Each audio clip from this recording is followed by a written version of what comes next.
Amazon sellers, what do you do when you have IP complaints against your account and you can't get any ground, you can't get any retractions? How do you handle it? How do we handle it?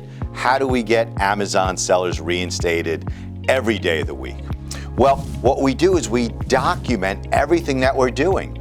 We document our search at the USPTO. We document the fact that you're selling genuine products. And if you have brands that are refusing to retract their complaints, we take all that proof and we send it over to Amazon to show you didn't violate anybody's IP rights, the extensive efforts you took to get the retractions, coupled with an insanely persuasive plan of action to get you reinstated.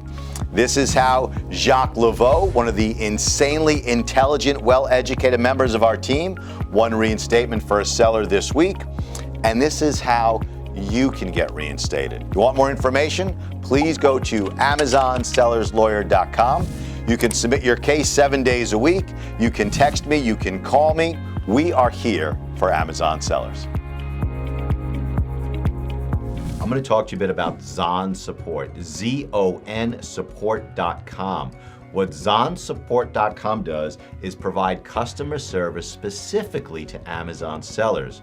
Now, most Amazon-based businesses cannot afford staff 24/7. Zonsupport.com provides those people to you, all US-based, all English as a first language. And these are some of the things that zonsupport.com can provide to you. They can deal with your customer messages. They can deal with replacement products, returns, refunds. They can address low-star reviews, customer messages. They can deal with seller feedback and be your boots on the ground if any customer through Amazon has an issue with your product. You can provide 24/7 customer support. Please check out zonsupport.com. Greg is a remarkable business person and I endorse him 100%.